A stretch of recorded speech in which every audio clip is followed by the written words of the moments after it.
Olá, bem-vindos a mais uma videoaula.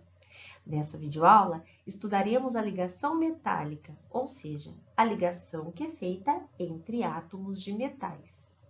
Os metais possuem características únicas que os diferem das demais substâncias, e foram exatamente essas características que levaram à elaboração da ligação metálica ou a ligação pelo mar de elétrons.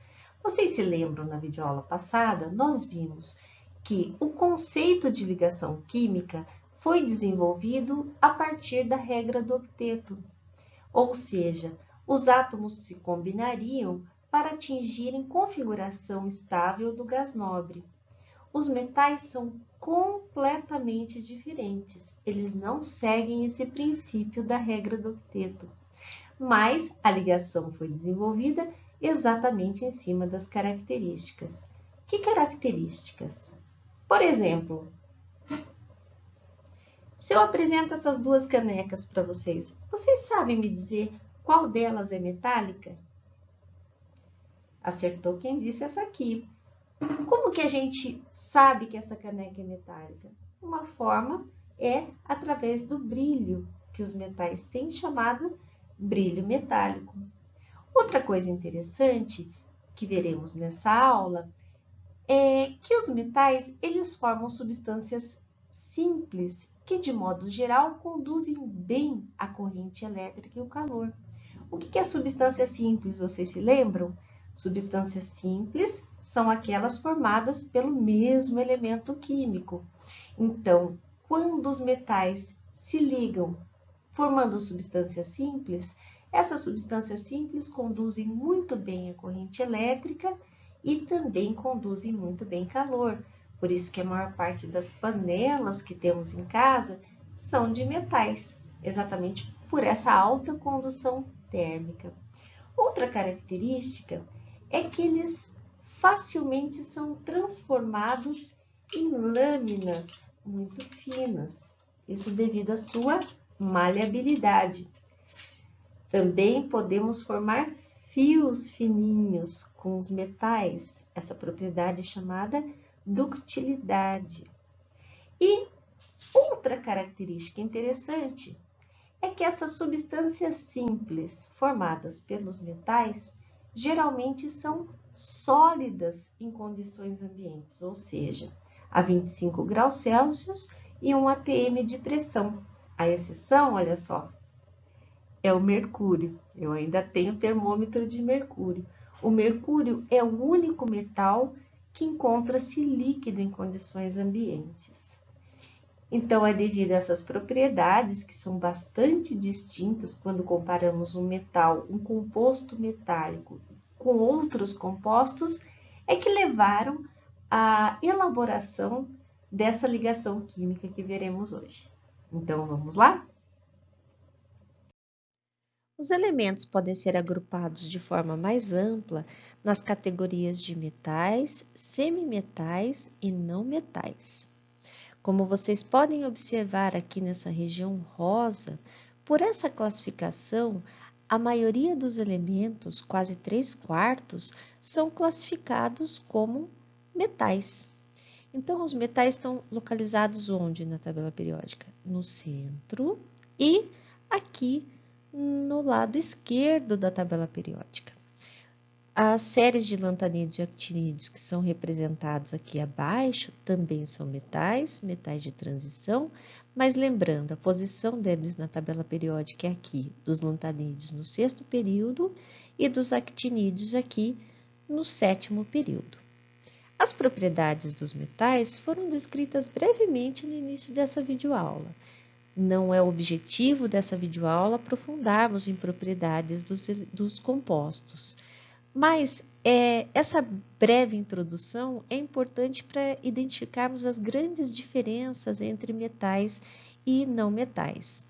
Os não metais são aqui essa região verde, localizada à direita da tabela periódica, e as propriedades dos não metais são completamente diferentes das propriedades dos metais.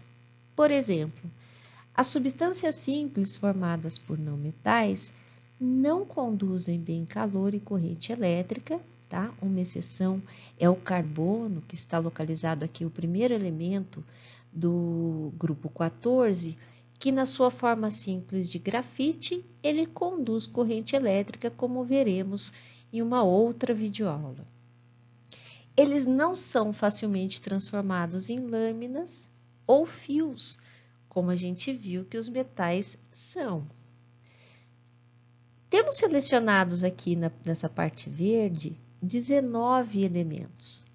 Desses 19 elementos, 11 formam substâncias simples no estado gasoso em condições ambientes.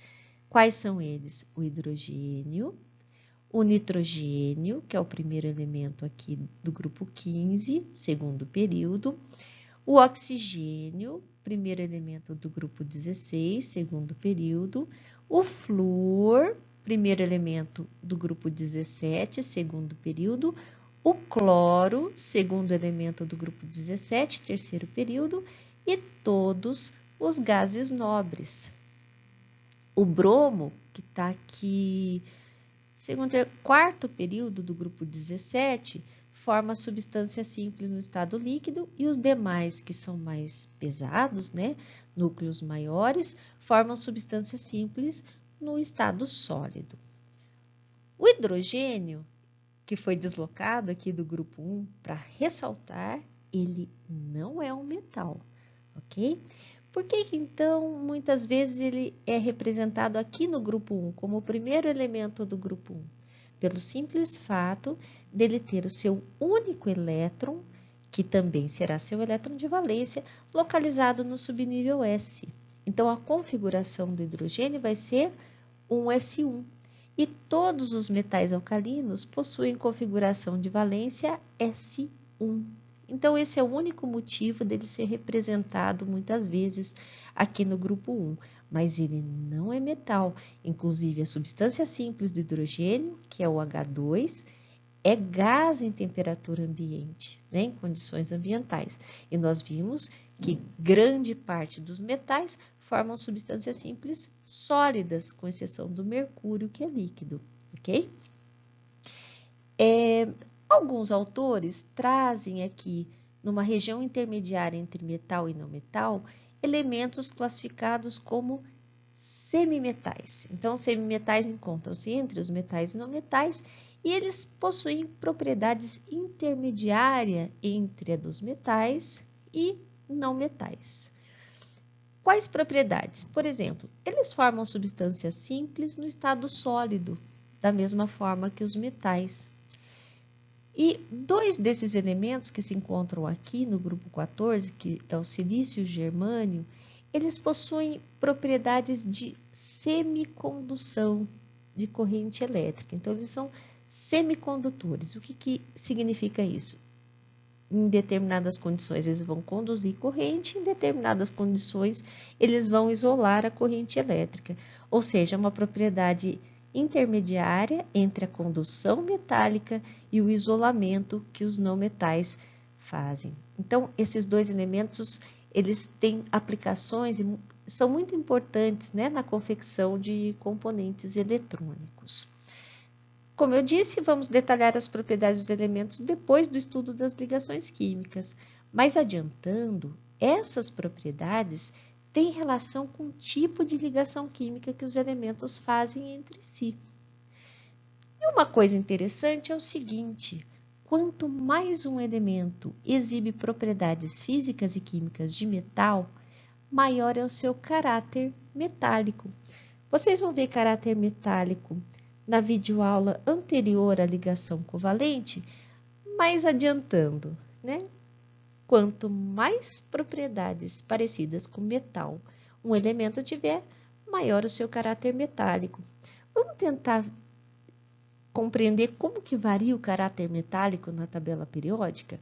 Só observando aqui essa tabela. Vamos observar aqui do lado direito, que tem uma mistura de metal e não metal, para a gente tentar determinar como que varia o caráter metálico na tabela periódica.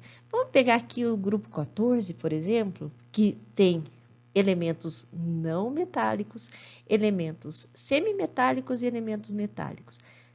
Vocês podem perceber que o caráter metálico, quem que vai tendo propriedade de metal? O metal é esse cor-de-rosa aqui. Então, dentro do grupo, o caráter metálico vai aumentando de cima para baixo, né? Quanto maior o período da tabela periódica, mais caráter metálico o elemento vai ter. E no período, né, dentro de uma linha horizontal, também analisando aqui, vindo da direita para a esquerda, olha, à direita nós temos não metal. Caminhando da direita para a esquerda, nós vamos passar por uma região semimetálica e entramos numa região metálica. Ou seja, o caráter metálico aumenta da direita para a esquerda na tabela periódica, certo? Qual é o elemento com maior caráter metálico? Vai ser o elemento que tiver aqui no grupo 1, né, que ele é o mais à esquerda da tabela periódica e mais abaixo. Então, aqui o frâncio seria o elemento com maior caráter metálico. Mais importante, os metais alcalinos são os metais com maior caráter metálico. Então, vamos analisar o que esses elementos têm que tem tanto caráter metálico assim? Antes de analisarmos quais as características que fazem aumentar o caráter metálico de um elemento, eu gostaria de apresentar para vocês uma outra divisão da tabela periódica que envolve só metais e não metais. Muitos autores têm preferido essa divisão em detrimento da divisão com os semimetais. Nessa divisão de metais e não metais, simplesmente, alguns semimetais que têm característica mais de metal foram classificados aqui como metais e outros semimetais com características mais de não metais foram colocados aqui, então, no grupo de não metais. Bom, a tabela dividida dessa forma, simplesmente como metal e não metal, nos dá 3 combinações distintas de ligação entre elementos. A gente pode combinar um metal com um não metal, um metal com metal e um não metal com um não metal. Essas combinações, esses 3 tipos de combinação, é que vão nos gerar a ligação metálica, quando somente metal está envolvido, a ligação iônica, que obrigatoriamente vai envolver um metal e um não metal, e a ligação covalente, que envolve apenas não metais. Voltemos a analisar quais propriedades que aumentam o caráter metálico de um elemento. Lembrando, à direita da tabela nós temos os não metais e a partir do centro para a esquerda nós temos os metais. Então, dentro de um período, o caráter metálico aumenta da direita para a esquerda.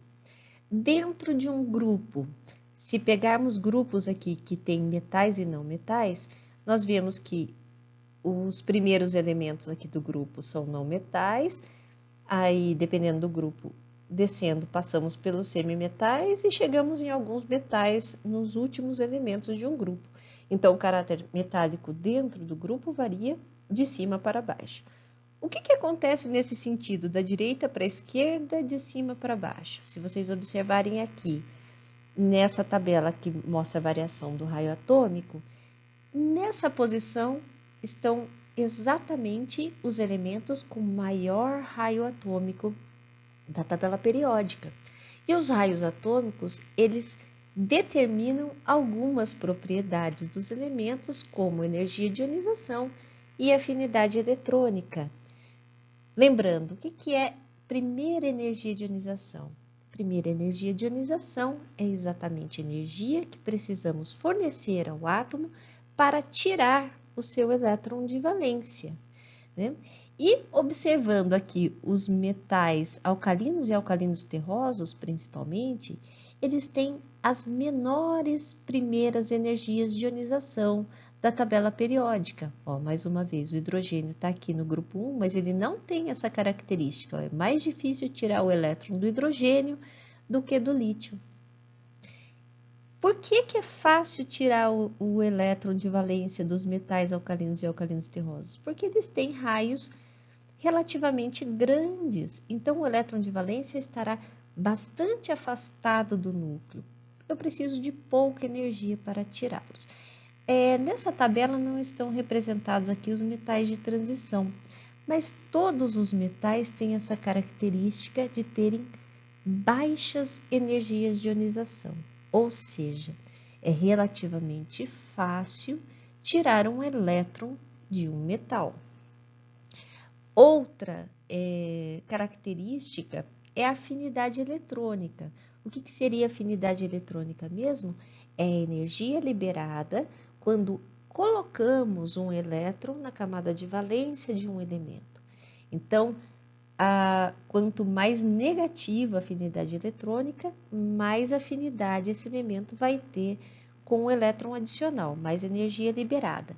Se vocês olharem, com exceção dos gases nobres, que é a exceção dos dois aqui, olha, os gases nobres, eles não querem perder o elétron, eles têm altas energias de ionização, mas também não querem receber, olha, tem afinidades eletrônicas positivas. Em comparação, os não metais com os metais, principalmente os metais alcalinos e alcalinos terrosos, os alcalinos terrosos eles são uma exceção devido à repulsão eletrônica, devido à sua configuração, mas os metais alcalinos são os que possuem as menores afinidades por elétrons adicionais, né? Ou seja, as menos negativas. Liberam pouca energia quando um elétron é adicionado. Ou seja, qual é o caráter que define um caráter metálico? Por essas propriedades aqui. Por essas propriedades, os metais têm raios relativamente grandes comparados aos não metais, possuem baixas energias de ionização, ou seja, eles perdem elétron com relativa facilidade e não querem um elétron adicional, têm baixa afinidade eletrônica. O que isso determina nas ligações entre os metais? Então, o metal é caracterizado por ter baixa energia de ionização e baixa afinidade eletrônica. Quanto maior o caráter metálico de um elemento, mais baixa a sua afinidade eletrônica e mais baixa a sua energia de ionização, ou seja, mais facilmente o elétron será arrancado desse elemento, formando então íons de carga positiva ou cátions. No estado sólido, os cátions do metal, eles se agrupam segundo um arranjo geométrico definido, dando origem a retículos cristalinos. Portanto, os metais sólidos são caracterizados como cristalinos. Quando temos uma estrutura dessa que representa uma unidade básica que determina a estrutura cristalina específica, essa estrutura chamamos de célula unitária. As estruturas geométricas mais comuns para a célula unitária são o sistema cúbico, que um deles está representado aqui, esse é o sistema cúbico simples, e o sistema hexagonal. Aparentemente, a natureza adora esses dois sistemas, né? Muitas coisas são cristalizadas em sistemas cúbicos ou derivados do sistema cúbico e hexagonal. Bom, essa é a célula unitária, então, por exemplo, de uma amostra de ouro. Obviamente que 8 cátions não são visíveis a olho nu. Essa estrutura, ela pode aumentar tridimensionalmente, chegando a uma estrutura visível, né? Então, um pedaço de ouro, ele é um aglomerado de retículos cristalinos formados a partir dessa unidade estrutural básica. Bom, como temos somente átomos de ouro aí, como que representaríamos uma fórmula química de um elemento metálico puro, né? A fórmula química, se fossem átomos de ouro aí, seria só o símbolo do elemento. Não teria quantidade nenhuma aqui. Por quê? Porque essa quantidade pode variar dependendo do tamanho da amostra. Mas como que esses cátions ficam unidos nesse retículo sem sofrer repulsão entre as cargas positivas? Então, nós vamos fazer aqui um corte em um plano para ver como que esses cátions ficam unidos. Em geral, os átomos dos metais têm apenas 1, 2 ou 3 elétrons de valência. A camada de valência está normalmente bastante afastada do núcleo, uma vez que os metais são os elementos que têm os maiores raios atômicos. Consequentemente, o núcleo atrai pouco esses elétrons. Como resultado, os elétrons escapam facilmente do átomo e transitam livremente pelo reticulado. Os cátions metálicos que formam as células unitárias têm suas cargas positivas estabilizadas pelos elétrons semilivres que ficam envolvendo a estrutura como uma nuvem eletrônica. Concluindo, podemos dizer que, segundo essa teoria, o metal seria um aglomerado de cátions mergulhado em uma nuvem ou mar de elétrons livres. Costuma-se também dizer que esses elétrons estão deslocalizados. Assim, a nuvem de elétrons funcionaria como uma ligação. Essa é a ligação metálica, mantendo os átomos unidos. Ou seja, a ligação metálica ocorre devido às forças atrativas entre as cargas positivas dos íons metálicos e as cargas negativas dos elétrons de valência que se movem entre elas. Uma das principais características dos metais é a condução fácil da eletricidade. A consideração de que a corrente elétrica é um fluxo de elétrons levou à criação da chamada teoria da nuvem eletrônica ou a teoria do mar de elétrons. Então, quando colocamos uma diferença de potencial, por exemplo, produzida por uma pilha em extremidades de um metal, nós percebemos um fluxo de elétrons de maneira organizada, ou seja, passagem de corrente elétrica. Isso é a condução. Os metais fazem isso por quê? Porque seus elétrons de valência não estão firmemente ligados ao núcleo. Eles estão como uma nuvem eletrônica fazendo a ligação desses cátions nos retículos. Portanto, os metais no estado sólido conduzem bem eletricidade porque, uma vez que aplicamos uma diferença de potencial, conseguimos direcionar o fluxo desses elétrons. Finalizando, os metais raramente são encontrados na natureza em sua forma metálica. Via de regra, os metais são extraídos de minérios e dentro desses minérios eles estão presentes como cátions em ligações iônicas. E outra coisa interessante é que os metais eles podem se combinar de diversas maneiras. Essas combinações, que estamos chamando aqui de liga metálica, né? Tem essa tabelinha aqui com algumas ligas metálicas, elas não são compostos. Por isso, a gente não tem uma fórmula específica. A composição de uma liga pode variar de acordo com as propriedades que você quer dessa liga. Então, essas combinações, elas são classificadas como misturas e não como substâncias puras. Na realidade, essas ligas, elas são soluções sólidas. Como que as ligas são formadas? Nós temos um metal que é um metal que aparece numa proporção maior, que seria o solvente dessa solução, e acrescentamos átomos de outro metal no retículo cristalino desse metal solvente, né? Ou, se ele tiver raio parecido, ele entra no retículo cristalino mesmo, ou pode entrar no interstício desse retículo.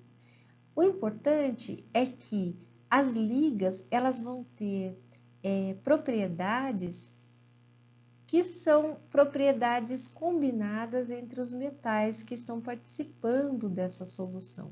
Nessa tabela eu coloquei as principais ligas, né, que podem cair no vestibular. Por exemplo, o ouro que a gente faz joia não é ouro puro. O ouro puro ele é muito molinho, ele é bastante maleável.